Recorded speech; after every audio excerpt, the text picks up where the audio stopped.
bendeciré a los que te bendijeren, y a los que te maldijeren, maldeciré, y serán benditas en ti todas las familias de la tierra. Y se fue Abraham como Jehová le dijo, y Lot fue con él, y era Abraham de 75 años cuando salió de Aram. ¿Cuántas promesas que le hace Dios acá, no? Haré de ti una nación grande, te bendeciré, engrandeceré tu nombre, serás de bendición, bendeciré a los que te bendijeren, amén. Serán benditas en ti todas las patas. No las conté, pero son como 7 bendiciones, ¿no? Lo que Dios no le dijo la letra chica, dijéramos,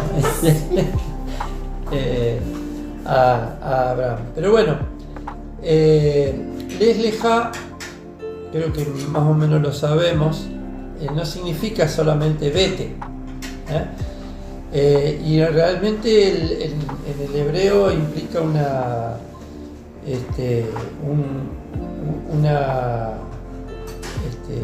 gramaticalmente es algo que gramaticalmente está incorrecto, porque aunque hubiese puesto lej era suficiente. Lej es vete. Lejá es vete por ti, sí. O vete para ti, sí. Vete por tu bien, vete para tu beneficio. Siempre que el Padre nos llama o nos pone en alguna situación compleja, siempre va a ser para nuestro bien. Siempre va a ser para que estemos dentro de su propósito, dentro de su plan. Nunca va a ser para que estemos o para perjudicarnos de alguna manera, ¿no? Pero siempre va a ser para nuestro bien, aunque en principio no veamos el bien, porque a veces Dios nos saca de la comodidad, nos saca de lo que por ahí no es familiar, no es de hábitos, de costumbres, de cosas que estamos acostumbrados, nos saca de eso. Y nunca el cambio es fácil, nunca cambiar es fácil. Cuando uno ve el contexto, un poco yendo al capítulo anterior, ¿no? Donde tenemos, bueno, la torre de Babel, los descendientes de Sem, los descendientes de Taré. Vemos que el contexto es complicado después de la torre de Babel. Al final, después del diluvio, la humanidad siguió cayendo. No es que de ahí en más todo fue bueno. El padre de Abraham decide salir de donde estaban, de esa tierra.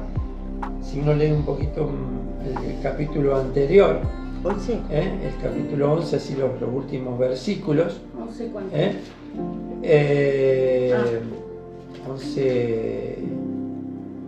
11:30, que dice que salió de Ur de los Caldeos, Taré, o sea, el papá de Abraham, tomó a su hijo, a Lot, a su nieto, salió, dice, para ir a tierra de Canaán, y vinieron hasta Harán.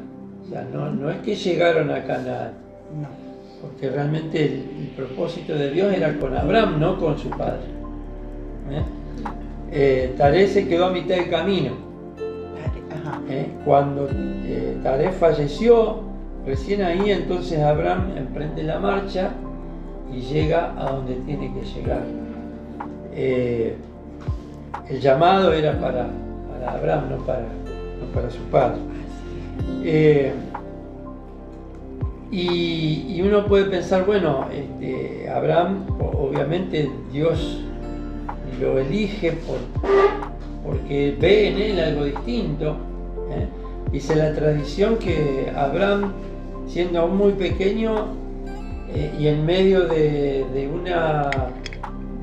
un sistema que era absolutamente idólatra, que creía en un montón de ídolos y de dioses y tenían un montón de dioses, uno para cada cosa, Abraham pudo percibir la existencia del Dios único, Amén. creador de todas las cosas. Así es. ¿Cómo fue que tuvo esa revelación? Por ahí la Biblia no lo dice, pero ciertamente Abraham entendió que no podía ser que hubiese tantos ídolos y que pidiéndole a un ídolo de madera o de piedra pudiese hacer algo. Bueno, creo que la hemos oído, esa historia de la tradición judía que dice que un día, como Taré vendía ídolos, fabricaba y vendía ídolos de madera. Un día Taré lo deja, esto es historia de la tradición, ¿no? Lo digo para Rubén, que no está en la Biblia. No está en la Biblia esto, obviamente. Pero dice que Taré, como vendía ídolos, tenía ese negocio, un día lo deja a Abraham, siendo joven, lo deja a Abraham al cargo y se va a hacer algún trámite por ahí. Y entonces Abraham agarra un martillo y le rompe todo los ídolos, primero menos uno. Deja uno, el más grandote lo deja. Cuando viene el padre y ve todo eso, dice: ¿qué pasó acá? ¿Qué hiciste? No, yo no hice nada. El ídolo ese grandote, por celo, lo agarró a todo lo otro. Pero no me va a decir eso, si eso es de piedra, de madera, ¿cómo va a ser? Dice, y ahí le hizo entrar en razón al padre: vos que vendés estas cosas, vos pensás que este ídolo es capaz de hacer algo.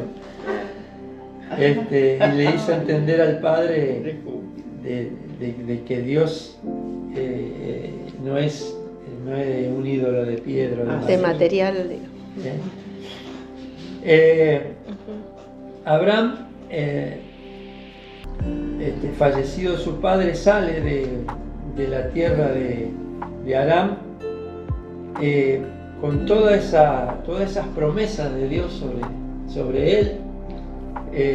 Llega a Canaán, y cuando uno empieza a leer toda la historia se da cuenta de que la cosa no era tan fácil como uno puede pensar. Bueno, acá el Señor me va a bendecir, todo va a ir bien, me va a prosperar, Lamentablemente mucho del evangelio que se predica hoy en día es eso, como que vení, aceptá al Señor, empezá a dar ofrenda y diezmo y todo te va a ir mejor.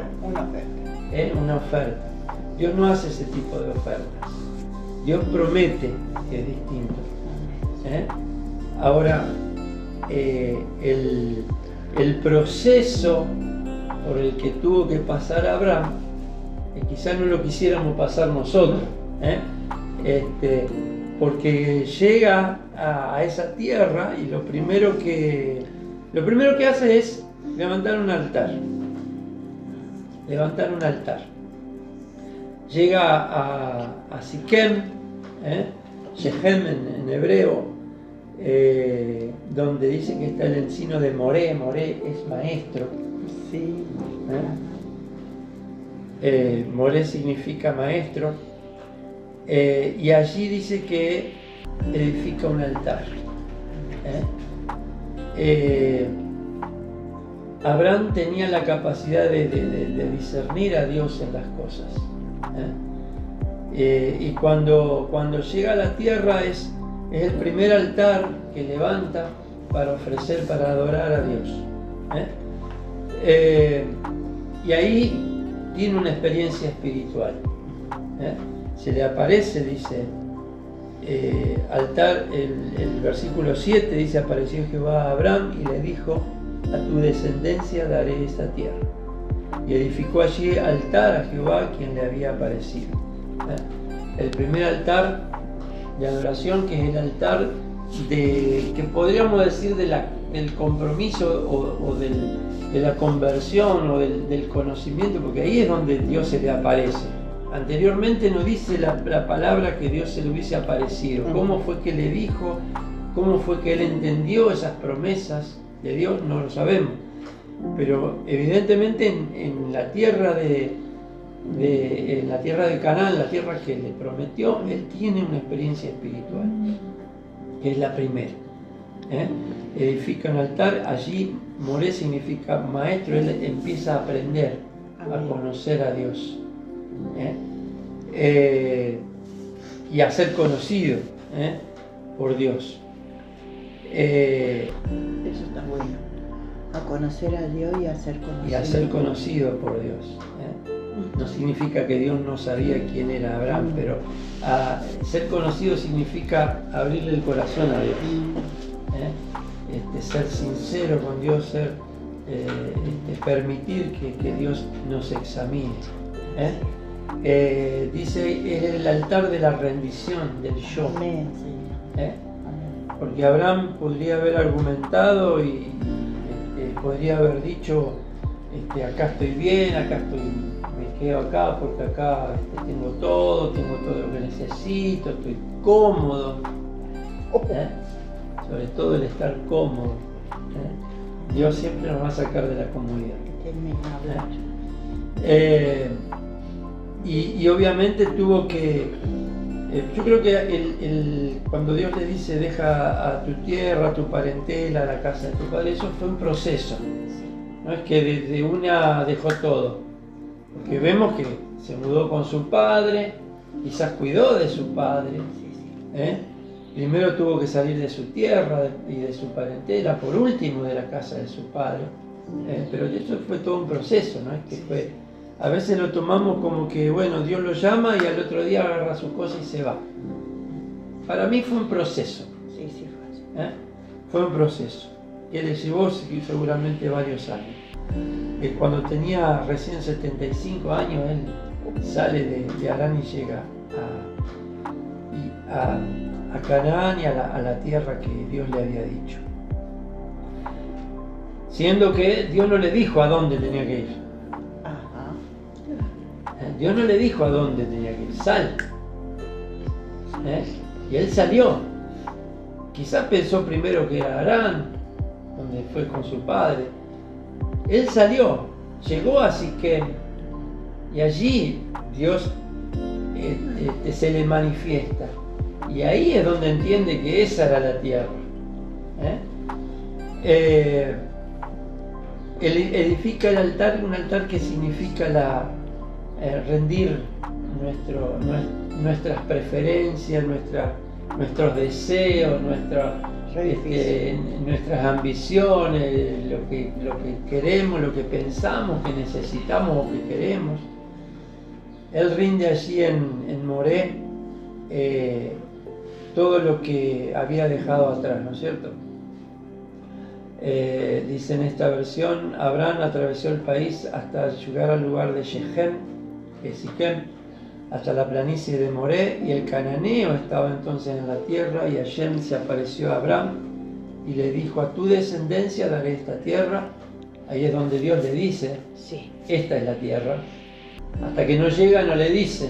¿Es el 7, pastor? Eso es el versículo 7. ¿Del 12? Del 12, sí. Entonces edificó allí un altar a Hashem que se le había aparecido. Siquem también significa hombro o servicio, o nunca. A relación a llevar una carga. Y Moré significa maestro.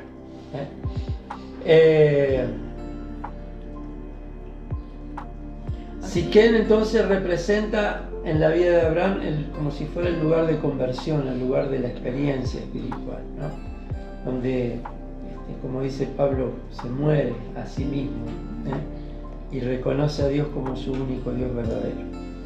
Es el lugar donde Dios le promete por primera vez que su descendencia recibiría esa tierra.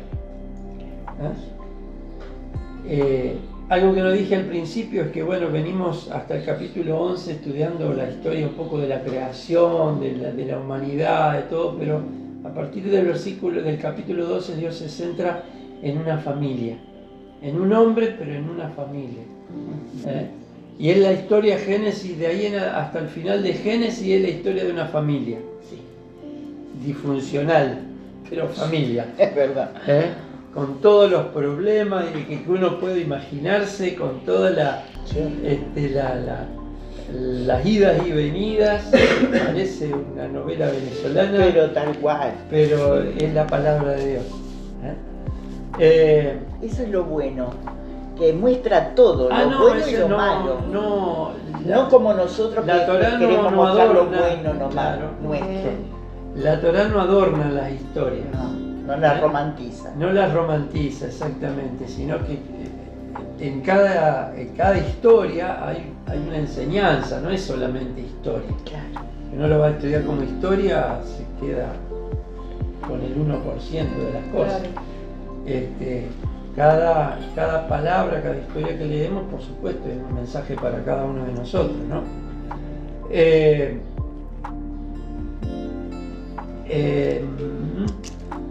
Dice también, bueno, esto está en Génesis 26:5, Abraham me obedeció y guardó mi ordenanza, mis mandamientos, mis estatutos y mis leyes. Abraham fue obediente aun cuando no tenía escritura, que no tenía nada escrito. En ese momento. En ese momento no había Torá. Sí había Torá, había instrucción. Lo que no había era una escritura, algo que me diga, bueno, a ver por dónde voy. Simplemente la relación con Dios. Hoy en día nosotros tenemos la escritura, tenemos el Espíritu de Dios que nos enseña. Y buscamos la guía. Y a veces hacemos lo que nosotros queremos. Buscamos la guía, a ver qué predijo. Moré, o Siquem y Moré fue el lugar donde también Abraham aprendió, empezó a aprender lo que Dios quería de él. Tuvo que obedecer, tuvo que entender cuál era lo que Dios quería de él. Eso fue Siquem. Luego de allí, versículo 8, dice que pasó de allí a un monte al oriente de Betel y plantó su tienda, teniendo a Betel al occidente y a Jai al oriente. Edificó allí altar a Jehová e invocó el nombre de Jehová. Ahí edifica otro altar, en Betel. Casa de Dios. Betel es casa de Dios. Cuando la palabra dice casa, no estás hablando de un edificio. Bet es familia, es congregación, es el núcleo donde uno crece, donde uno se fortalece, donde uno es edificado. Betel significa tanto la familia como el templo. Uno no puede quedarse, o Abraham no se quedó solamente en la experiencia de Siquem, hubo en la experiencia de haber recibido una visión, de haber tenido un encuentro con Dios. Qué hermoso cuando tenemos experiencias espirituales, cuando Dios de pronto sentimos que Dios nos está hablando, estamos allá tocando el cielo, pero uno no se puede quedar ahí, uno no se puede quedar en la experiencia. Porque no podemos vivir de experiencia en experiencia. Tenemos que pisar el suelo a veces. Y entender que para poder crecer necesitamos justamente esa familia espiritual, ese lugar donde podemos crecer. Eso por un lado, ¿no? Y por otro lado, lo que es para Dios, lo que representa la familia. Dios se ocupó, como dijimos, durante todos los capítulos que siguen, de una familia. Amén. No se ocupó del resto de la humanidad, se ocupó de una familia, porque sabía que de esa familia nacía la redención para toda la humanidad. Por eso no podemos minimizar cuando Dios hace algo en una persona o en nosotros mismos y decir, ¿qué voy a hacer yo? En definitiva, Abraham no llegó a ver, si bien lo vio espiritualmente, pero él no llegó a ver todo lo que pasó después. Dios trabaja por generaciones y a veces lo que hace en una persona lo continúa en otra. Pastor, pero siempre quiso una familia y a partir de esa familia multiplicar, porque arrancamos con Adán y Eva. Sí, que obviamente no se dio. Digamos que en el capítulo 12 es donde arranca todo el plan de redención de Dios, que había sido prometido ya en el momento de la caída del hombre, ya hubo una promesa. Claro. Pero en el capítulo 12 vemos cómo ahí arranca el plan de redención de Dios, que va a terminar en la vida de Yeshua. Amén. Y que no terminó todavía porque faltan promesas por cumplirse. En Betel, Betel significa tanto familia como templo. No podemos quedarnos solamente con la experiencia de Sichem y Moré, que representa la conversión al Dios de Israel por medio de Yeshua, y la aceptación de la Torá dada por Moisés y explicada por el Mesías. Hay más. Dice acá, esto lo voy a leer, en el judaísmo se habla de dos yugos, el yugo del reino y el yugo de la Torá. El yugo del reino representa Sichem, el yugo de la Torá está representado por Moré. Esos dos yugos están también expresados en los primeros textos de la confesión del Shema. Escucha Israel, el Señor nuestro Dios, Dios es uno, amarás a Dios con todo tu corazón, con toda tu alma y con toda tu fuerza. Y estas palabras que yo te mando hoy estarán sobre tu corazón, y diligentemente las enseñarás a tus hijos y hablarás de ellas cuando te sientes en tu casa, cuando andes en el camino, cuando te acuestes y cuando te levantes. Las atarás como una señal a tu mano y serán por insignia ante tus ojos, y las escribirás en los postes de tu casa y en tus puertas. Eso es Deuteronomio 6, del 4 al 9. El yugo del reino, que implica aceptar al Eterno como único Dios.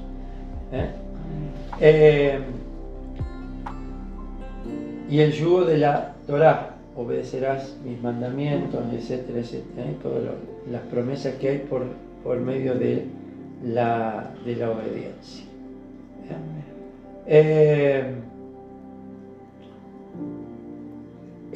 Dice Betel, es el altar de la confianza, edificado en medio de lo incierto, en medio de la incertidumbre, del cómo y del cuándo. El segundo altar, en este segundo altar Abraham sacrificó sus dudas, sus incertidumbres e interrogantes y siguió su camino. Eso también es Betel, el afianzarse en despejar, en elegir creerle a Dios. Amén. Elegir creer. A veces siempre vamos a tener interrogantes, siempre vamos a tener esa cuota de no saber qué pasa más allá. Pero ahí es donde tenemos que ejercer justamente la fe y donde tenemos que ejercer el decir, bueno, Señor, yo no sé hasta dónde, pero te creo. Amén. Es como solemos leer, Señor, tengo fe, pero ayuda a mi incredulidad. Amén. Creo, Señor, pero ayuda a mi incredulidad. Quiere decir que sí, yo creo, pero ayúdame a creer más. Amén. Ayúdame a confiar en lo que siempre vamos a necesitar. Betel es el lugar donde también Abraham vuelve después de haberse ido a Egipto. No podemos culpar a Abraham de haberse ido a Egipto. ¿Por qué se fue? Tendría que haber confiado. ¿Qué hubiésemos hecho nosotros? Lo mismo. ¿Qué hubiésemos hecho? O peor todavía. Como te decía la otra vez, cada vez que pasaba algo medio, se iban todos para Egipto. Bueno, sí, eso pasaba siempre eso fue un precedente de lo que iba a pasar con Israel, ¿no? Sí. Cada vez que las papas quemaban se iba para Egipto. ¿Sí? Pero Abraham, tenemos que entender que estaba en una tierra que no conocía, donde era extranjero, donde de pronto hay sequía y hay hambre, y bueno, quizás tendría que haber confiado un poco más y haberse quedado, posiblemente, pero todo está en el plan de Dios. Dios ya contaba con eso. Entonces se va para Egipto, tiene una mala experiencia en Egipto, que le secuestran la esposa, y si no hubiese sido por la intervención de Dios, no la cuenta. Los egipcios, que eran también muy supersticiosos en estas cuestiones, se dan cuenta de que no era la hermana, que era la esposa, y no quieren problema y le dicen que se vaya, encima le dan cosas para que se vaya. Sí, sí. Encima se va con riqueza.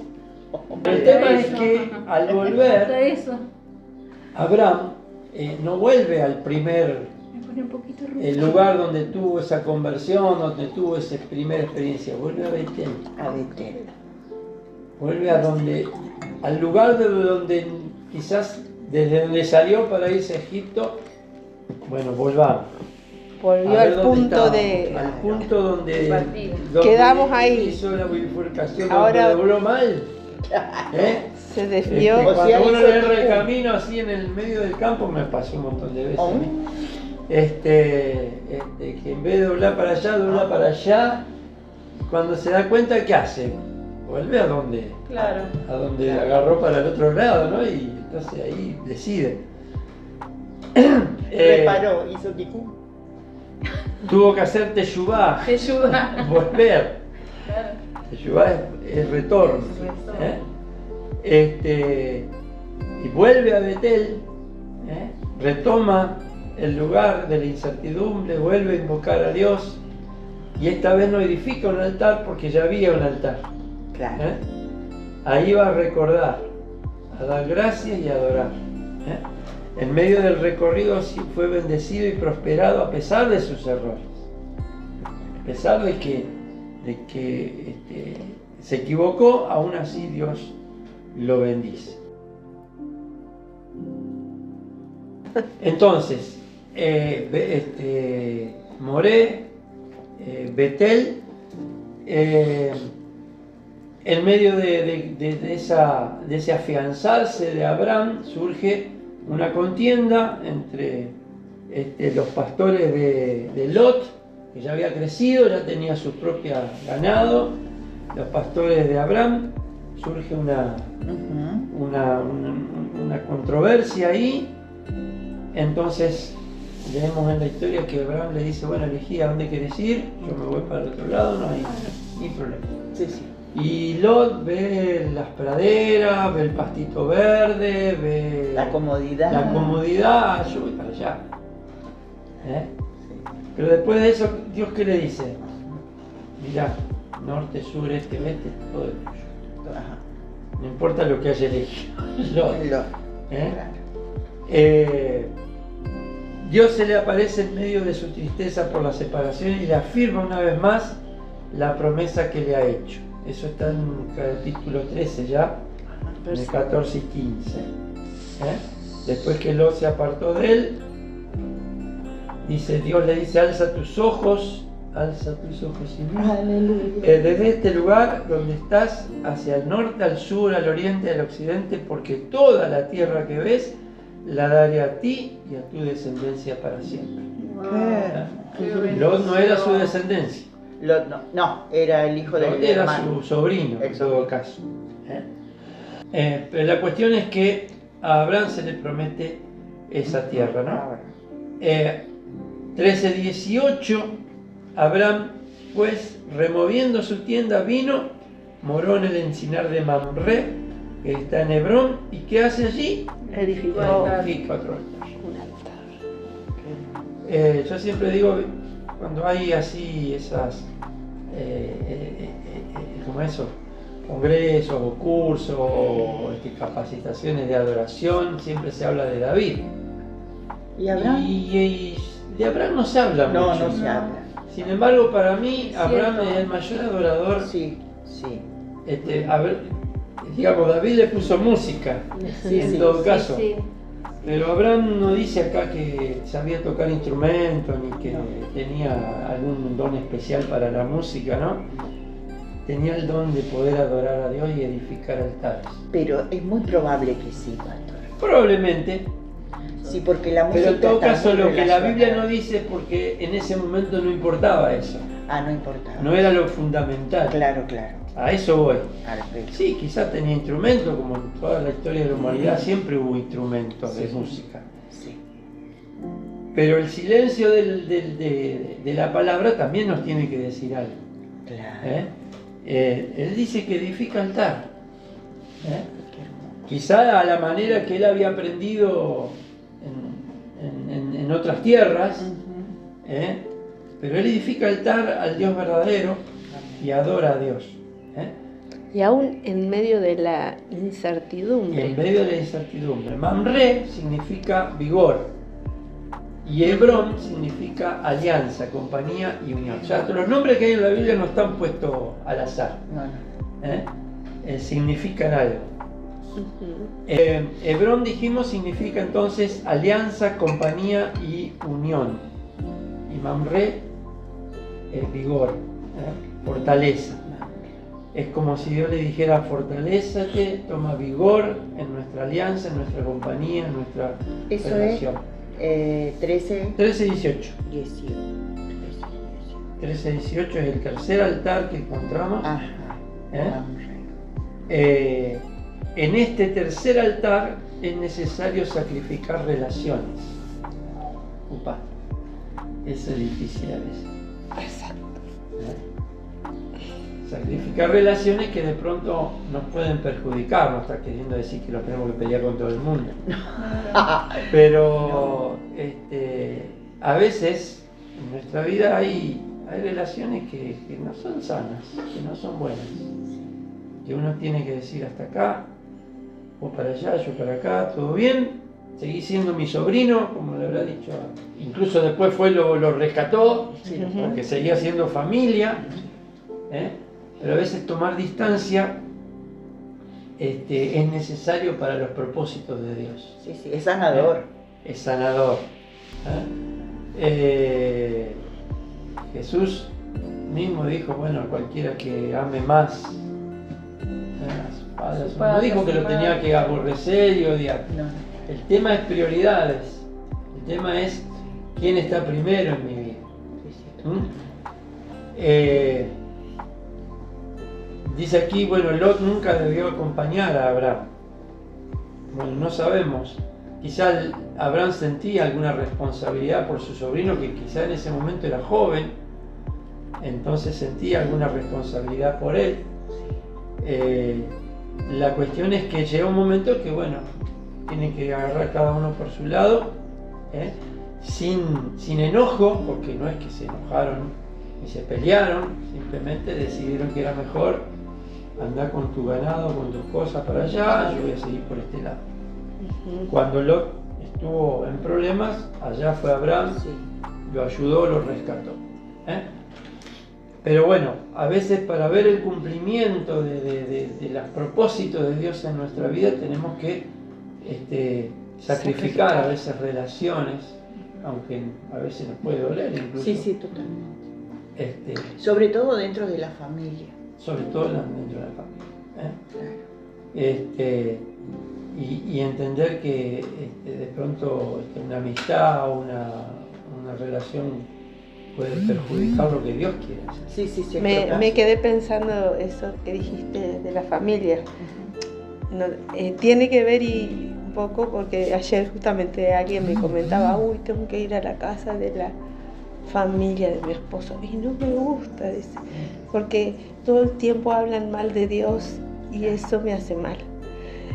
Y ella, bueno, por amor al marido va, pero si fuera por ella no estaría en este ámbito. Claro. Y a veces tenemos familiares en el Señor que está bien, puede ser que están bien parados y nos bendicen, pero otros es como que vos estás por compromiso, sostener una relación por compromiso, y a veces no nos está haciendo bien, nos está dañando, no se dejan ayudar, entonces uno tiene que hacerse un costado. No te reciben. No te reciben o te aíslan. O te hacen sentir mal todo el tiempo. Sí, tal cual.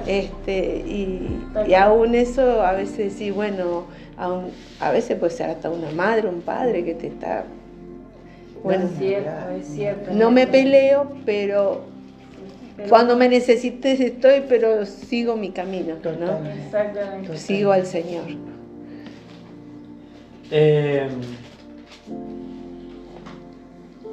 Dice, este tercer altar comprende que tu mayor y más poderosa alianza no es con los hombres, sino con Dios. Es aquí donde recobras vigor en tu alianza, tu pacto, unión y compromiso con Dios. Siempre nuestra prioridad tiene que ser esa relación con Dios, para que lo demás también se acomode. Acá lo que estamos hablando un poco es justamente de relaciones que no van a estar en la misma sintonía, en la misma frecuencia espiritual. Entonces, no es que vamos a estar peleados, pero bueno. Estábamos en el 13:18. Mamre, que significa fortaleza, vigor, y Hebrón, que significa alianza, compromiso.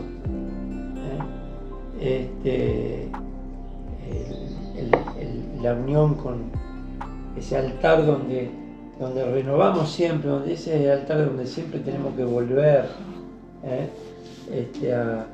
a renovar esa conexión con nuestro Padre.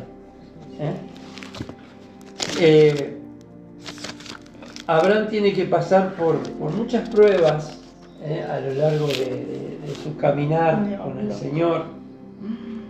Dice Pablo que él vivió allí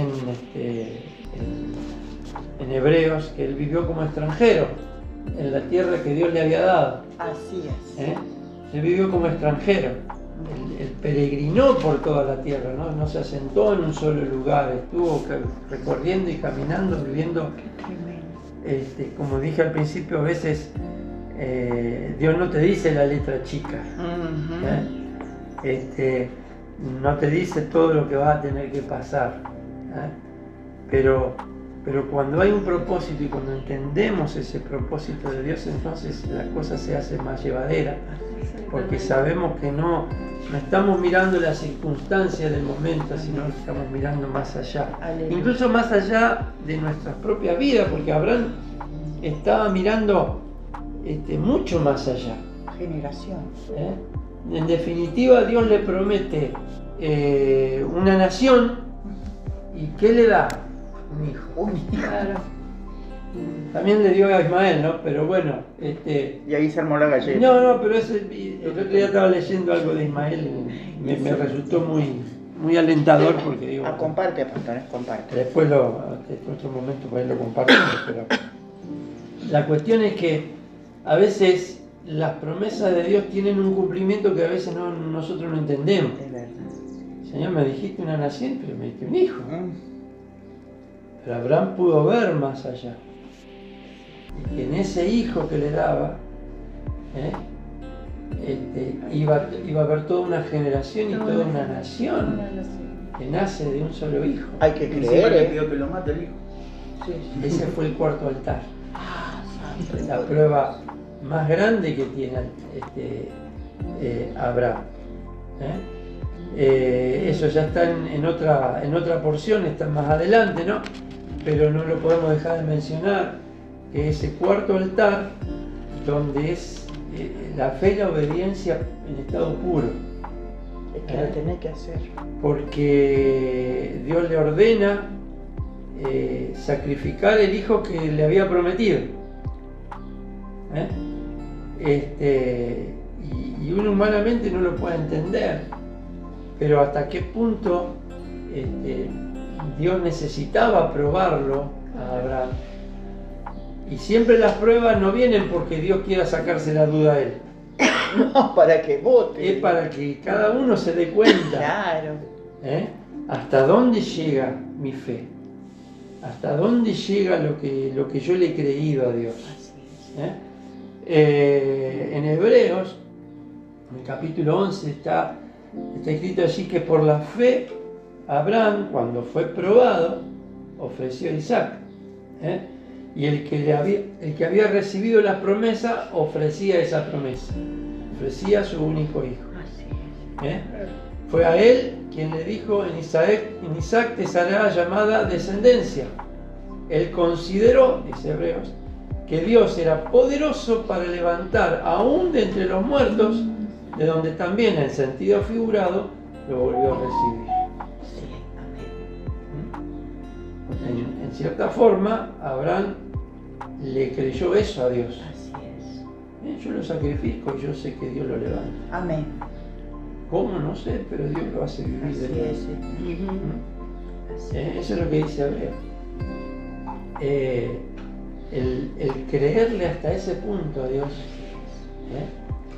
de creerle y obedecerle, porque no es solamente, bueno, yo creo en Dios, sino que la fe obediente, la fe que obedece.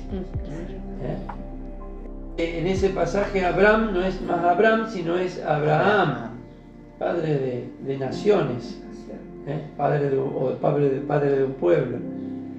Era un hombre con promesa, con fe. Y Sara no es Sarai. Sara no es Sarai, Claro. que casi significa lo mismo, pero no es lo mismo. No. Claro.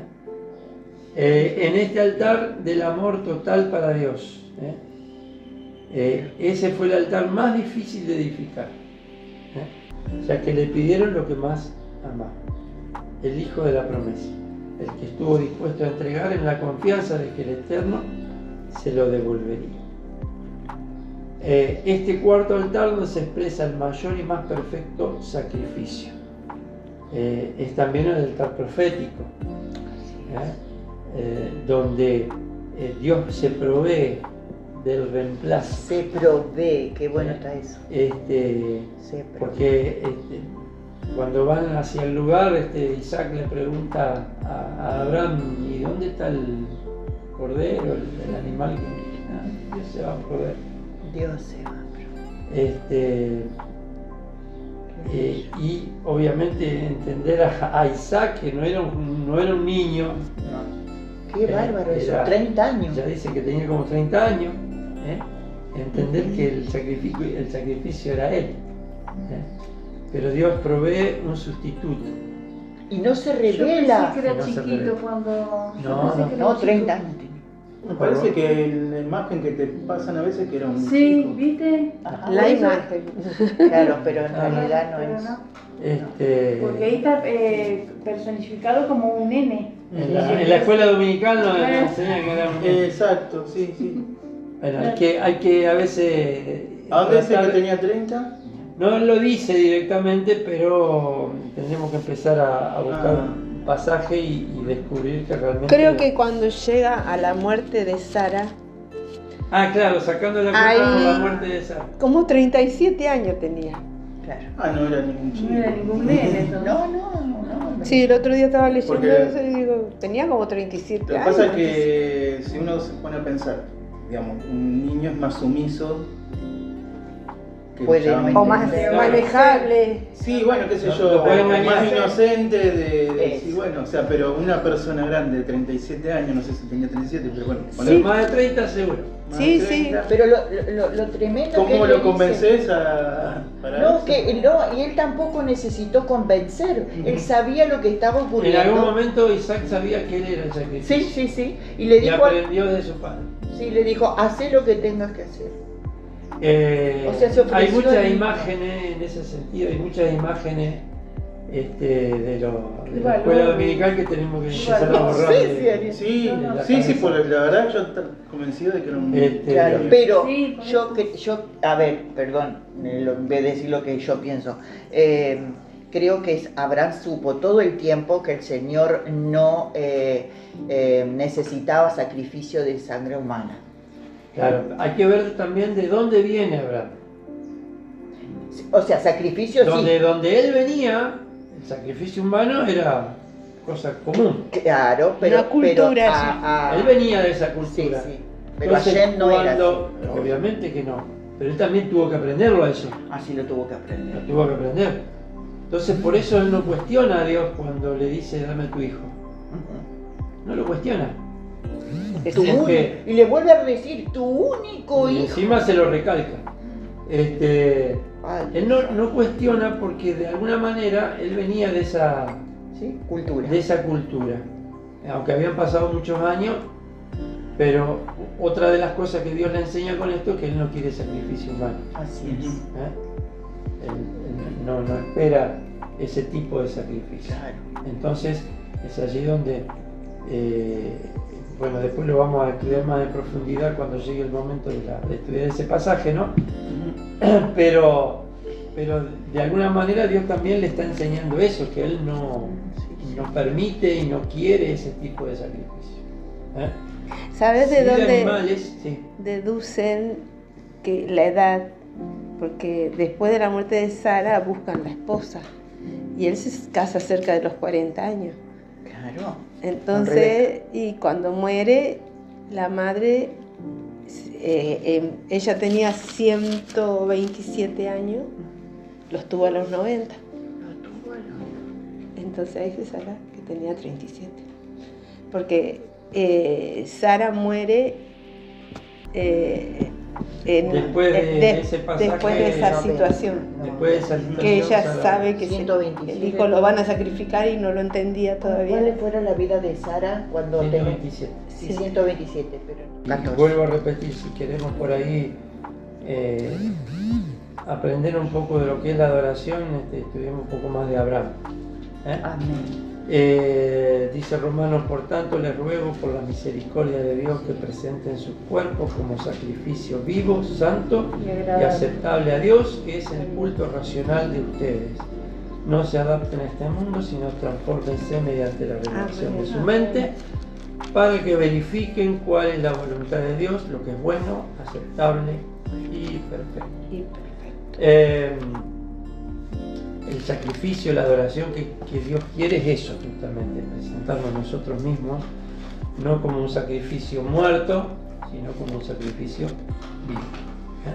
Todo eso tiene que ver con los altares de Abraham. Está bueno el episodio de la guerra de los reyes. Se pelean entre ellos, uno sale victorioso, lo llevan cautivo a Lot y a toda su familia. Cuando le avisan a Abraham, junta una pequeña, no se puede decir que era un ejército, ¿no?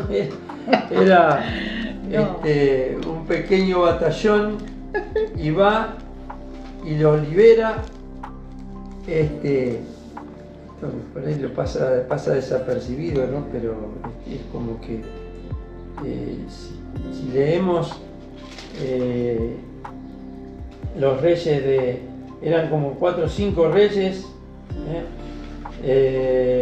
capítulo 14. 5 contra 4. Amrafel, Ariok, Kedorlaomer, Tidal, estos hicieron guerra contra Vera, rey Y de cortaron en Sodoma, pedazos a los gigantes. contra Birsa, rey de Gomorra, contra Siná, contra Seneb. O sea, eran Reino como contra 5 reyes contra 4. O sea, no eran poca gente. No. Vencieron a los justamente Kedorlaomer venció a los demás, se llevó cautivo. Y Abraham dice que tomó 318. ¿En qué El versículo 14. ¿Y capítulo? No, capítulo 14. 14. Ah, Oyó Abraham que su pariente estaba prisionero, armó a sus criados, los nacidos en su casa, 318. Y seguramente no tenían entrenamiento militar, no eran soldados. Pero todo eso nació en la casa de él. Y dice los nacidos en la casa de él. Era un casterón. Eran tiendas. Cuando habla de casa, habla de... No vivían todas en el mismo lugar. casa de oración María. Armó, dice, a sus criados, los nacidos en su casa, 318, y lo siguió hasta... Posiblemente tenía mucho más gente. él armó a los que habían nacido en su casa. Eso también Sí, tiene es un detalle interesante, ahí. tiene un detalle eso. Sí. Vos podés confiar en los que nacieron en Ajá. tu casa. Claro. Ya sabés, los educaste, los Exactamente. adoctrinaste. Pero no, dejémoslo para otro día. Otra prédica. Y 300 contra todo un ejército, pues sí, bueno, capaz lo agarraron por sorpresa, capaz que... La cuestión es que va Abraham, los derrota. Porque le no cobra. cuenta, solamente que los derrota. No dice, No dice ni cómo lo hizo. Cayó sobre ellos de noche, él y sus siervos, y les atacó y les fue siguiendo hasta Oreb, encima los persiguió. Recobró todos los bienes y también a los otros parientes sus bienes, las mujeres y la demás gente. Cuando volvía de la derrota de Kedorlaomer y de los reyes que con él estaban, salió el rey de Sodoma a recibirlo al valle de Cervé, al valle del rey. Entonces Melquisedec, rey de Salem, sacerdote del Dios Altísimo, sacó pan y vino, le bendijo diciendo: bendito sea Abraham del Dios Altísimo, creador de los cielos y la tierra. Bendito sea el Dios Altísimo que entregó tus enemigos en tu mano y le dio a Abraham los diezmos de todo. Entonces, bueno, hasta ahí.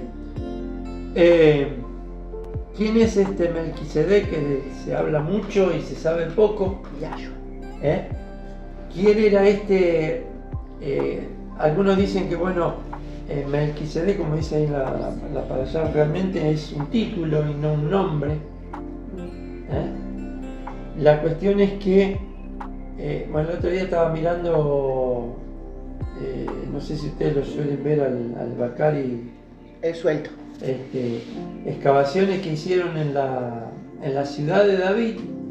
Encuentran un altar, un sitio de sacrificios, donde, bueno, hay que ver todo el video para entender bien, ¿no? Pero donde se cree que era justamente el lugar donde estaba Melquisedec y donde Melquisedec recibió a Abraham.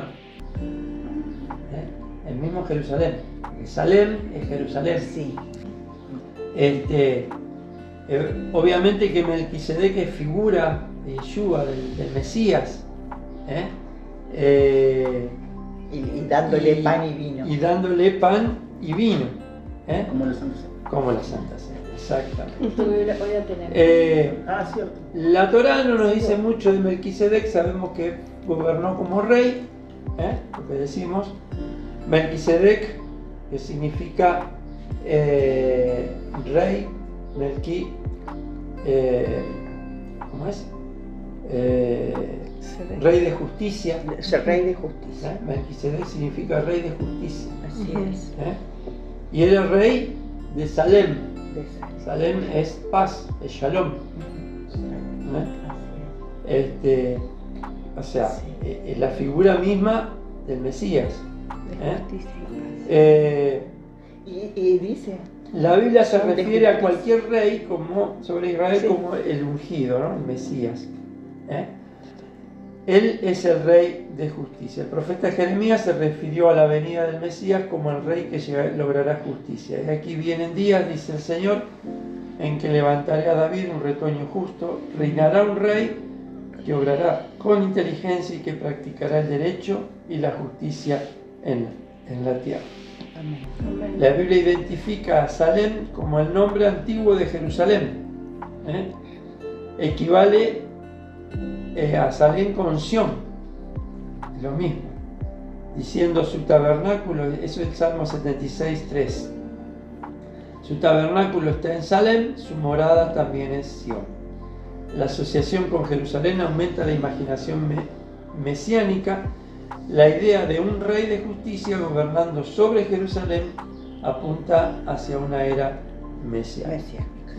Eso era Melquisedec, que lo nombra solamente, la Torá lo nombra solamente acá. Sí. No dice mucho. No. Después, más adelante en el Nuevo Testamento se lo nombra, y Melquisedec es figura justamente del Mesías. Que al que Abraham le da los diezmos, El diezmo, las ofrendas, lógicamente se le daba a alguien de mayor rango, no a alguien de menor. Así es. Abraham reconoce en Melquisedec un sacerdote del Dios en el que él creía. Y entonces a él le da los diezmos. Y Melquisedec le recibe justamente con pan y vino, símbolo de lo que hoy entendemos como el cuerpo y la sangre del Cuando le dice Mesías. yo soy el pan de vida, cuando él se da a conocer la vid verdadera. Claro. Abraham, dice, buscaba la Jerusalén del Mesías. En Génesis 14 recibió un anticipo de ese gran banquete de Jerusalén, como el rey de justicia salió de Jerusalén, preparó una mesa con pan y vino para Abraham y sus hombres. El pan y vino de Melquisedec aluden al último Seder de Pesaj, la Pascua, en la que el Mesías partió el pan sin levadura y compartió la copa, declarándola como un recordatorio de sí mismo. En esa comida, el Mesías prometió a sus discípulos que él volvería a comer de la Pascua y a beber la copa otra vez con ellos en el banquete en el reino de Dios. Esperamos con creciente expectativa ese día, cuando el eterno Melquisedec otra vez servirá pan y vino a Abraham y a sus seguidores, quienes son de la fe de Abraham. El año Nosotros. próximo. Amén. Somos descendencia de Abraham. Amén. Por la fe. Por la fe. Todo el que es de fe es hijo de Abraham. Amén. Amén. Hasta aquí un poco la enseñanza de hoy, es como para seguir profundizando. Está muy rica esta para Es muy amplia. Es muy amplia. Sí, En Marcos capítulo 10, ya les digo bien el versículo. Marcos 10, está ahí el encuentro con el joven rico, donde Jesús le dice, primero le dice que guarda los mandamientos. ¿Y es cuánto, pastor? 10:17. Empieza ahí, pero no es eso lo que quiero leer. Pero para poner en contexto, Ajá. Jesús le dice que guarde los mandamientos. Ajá. Le dice que el joven le contesta que él había guardado todo eso desde la juventud. Entonces Jesús le amó, dice, le dijo, vende todo lo que tienes, dale a los pobres, tendrás tesoro en el cielo, y ven, sígueme tomando tu cruz. Pero él se fue afligido por esa palabra.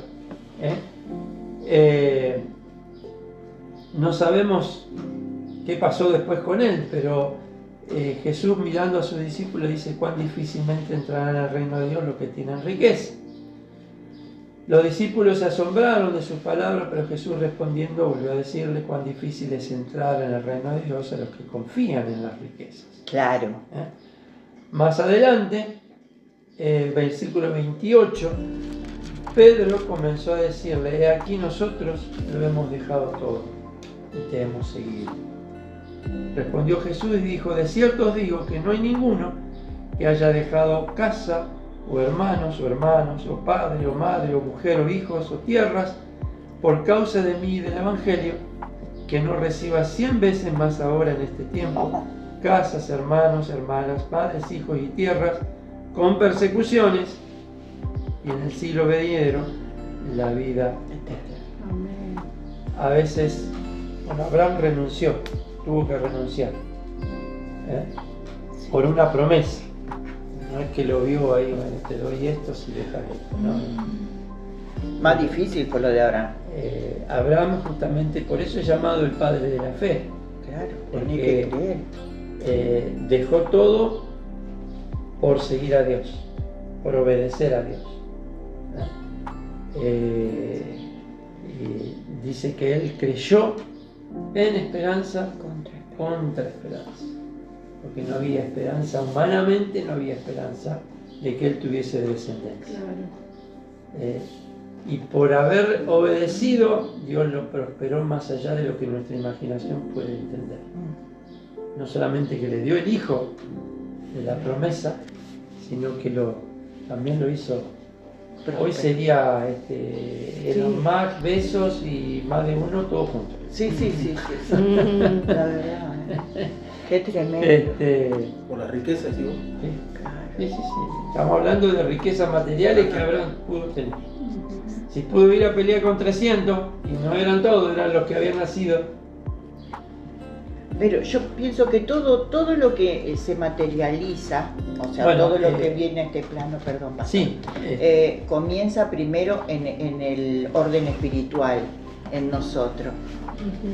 Cuando nosotros realmente tenemos una vida rica Ahora, espiritualmente, sí, Dios responde a eso. no se materializa, cae. Sí, pero Abraham no siguió a Dios, no obedeció No. a Dios No, pensando en la No, riqueza. no. Porque en sí podía haber sido rico en otro lado. sí, Él siguió a Dios porque era Dios, sí, primero, sí, porque era Dios.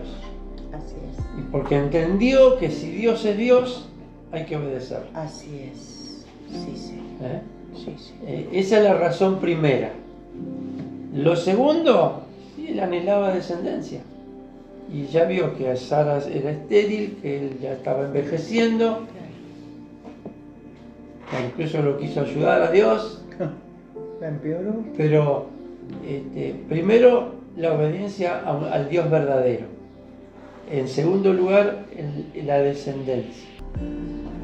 Y el propósito de Dios. Porque entendió que en esa descendencia había un propósito que era superior a él. Tremendo. Siempre tenemos que entender que la voluntad y el propósito de Dios para nuestras vidas nos supera a nosotros. Totalmente. No termina con nosotros. Nosotros no somos la última Coca-Cola del desierto. Es verdad. Es cierto. Hay un propósito mayor siempre con lo que Dios nos quiere dar y nos quiere pedir. Es así en toda la palabra, es así. Toda la Biblia es así. Qué tremendo. Cuando uno lee Hebreos, todos los que creyeron y murieron sin haber visto aquello en que esperaban. Pero sin embargo siguieron creyendo. Sí, pero, bueno, se murieron, pero después cuando viene Yeshua va y los Porque rescata. esperaba, dice, la recompensa y otra patria, como decimos. Ah, sí, es verdad. Sí. Sabían que había algo más después de esta vida. Amén. Vamos a orar. Que el Señor fortalezca cada una de nuestras vidas, que nos dé dirección, propósito. Señor, gracias por esta palabra que siempre nos desafía, Señor. Aun cuando la conocemos, aun cuando tantas veces la hemos leído, estudiado, pero sin embargo siempre tu Espíritu está ahí desafiándonos a ir más allá de nuestras posibilidades humanas, Así es. más allá de lo que los ojos ven, Señor. Sí, Señor. Ayúdanos a creerte a ti, Señor. Amén, Padre. Ayúdanos a creer en tu palabra, a creer en tu obrar en nosotros, a no mirar las circunstancias que a veces son contrarias a las posibilidades, a no mirar nuestras posibilidades sino las tuyas, Amén, Padre. a mirar lo que los ojos humanos no ven, Señor. Ayúdanos, Señor, a abrir nuestros ojos espirituales. Amén. Para ver, Señor, lo que tú estás haciendo. Amén. Sí. Señor, gracias por tu provisión, por tu gracia, Sí, por tu Padre. amor hacia nosotros. Sí, Señor. Aún por circunstancias difíciles, gracias, Señor. Sí, Señor. Porque todo nos acerca más a ti. Aleluya. Porque todo nos lleva, Señor, a un encuentro más profundo Amén, Padre. contigo, Señor. Amén. A entender que todo está en tu soberanía, todo Aleluya. está, Señor, bajo tu mano, todo está bajo tu mirada, Señor, y nada Sí, Señor. sucede que no esté bajo tu control. Así es. Bendito y alabado sea tu nombre, Amén. Señor. Amén, Porque Santo. tú nos sostienes, porque tú nos guardas, Sí, porque tú Señor. provees, Señor, para cada necesidad. Gracias. Señor, acompáñanos al separarnos.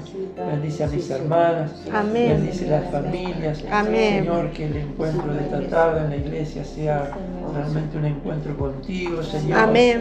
Que podamos desechar todo aquello que no viene de ti, Amén. Señor, y buscar tu presencia, Amén. Padre. Buscarte a ti, Señor, Sí, Señor. buscar en tu palabra la guía, Señor, de tu Espíritu. Amén. Que nos lleve a un encuentro profundo contigo, Señor, a crecer, a elevarnos, Señor, espiritualmente, para entender tu voluntad, Señor, para nuestras vidas. Bendice a las familias, bendice los hogares, Amén. bendice, Señor, con provisión de lo alto, Sí, con Señor. provisión sobrenatural, Señor, Amén. a las Amén. familias que quizás están más necesitadas, Sí, que Señor. están pasando por situaciones difíciles. Sí, Señor. Provee, Padre. Amén. Sana a los enfermos. Amén. Señor. Padre Santo. Sana a todos aquellos que están pasando Amén. por Sí, problemas en su Señor. cuerpo, Sí, Señor. en su físico, Señor. Sí, Señor. Trae sanidad de lo alto, Señor. Bendito y alabado sea tu nombre, Señor. Despierta aún, Señor, a esta Amén. generación. Despierta, Señor, a esta región, a esta ciudad, Amén. Señor, de Amén. todo adormecimiento espiritual, Padre. Señor. Sí, Señor. Todo aquello que los Amén. lleva, Señor, muchas veces a la idolatría, Sí, Señor. a creer en cosas que no son, a creer en la mentira, Señor. Despierta. Despierta, Sí, Señor. Señor, Amén. a este pueblo. Despiértanos, Señor, para Amén. tu gloria. Amén. Y tráenos a tu verdad, Amén, Señor, Padre. en el nombre poderoso de Amén. Yeshua. Sí, Señor. Señor, que la alabanza de tu pueblo despierte, Señor. Amén, Padre. Que llene los aires, Señor, en Amén, este Padre. día. Sí, Que la Señor. alabanza, la adoración, Señor. la oración, la intercesión Aleluya. de Sí, tu Señor. pueblo, Señor, Sí, llene Padre. los aires, Amén, Señor, de, Señor. Amén. de tu presencia, llena Amén, los Padre. aires, Señor, Sí, Señor. de tu espíritu, Padre, de Sí, tu Señor. palabra. Amén. Sí, Padre. Para que sean conmovidos, para que sean despertados, para que sean sanados, Señor, Amén. de toda inmundicia, de todo mal, de todo Sí, lo que el Señor. pecado trae a las vidas, Señor. En el nombre de Jesús, ten Oh, misericordia. sí, Señor. Ten Amén. misericordia, Amén. Padre, en el nombre de Amén. Jesús. Gracias, papá, Sí, por este Señor. día. Gracias por tu bendición. Podemos Gracias a por ti, todo lo que tú vas a nos hacer, Señor. podemos a En el ti, nombre Señor. poderoso de Yeshua, nuestro Mesías. Amén. Amén. Gracias. Gloria a tu nombre. Gloria a tu nombre. Amén. Gloria a tu nombre. Amén. Este es el tiempo donde los hijos comen al Padre. Esta es la hora de los hambrientos de intimidad. Te conocerán, se enamorarán, verán tu rostro. Ellos provocarán que la gloria postrera se manifieste. Ellos harán que lo sobrenatural sea una realidad en las ciudades, en las naciones, hasta lo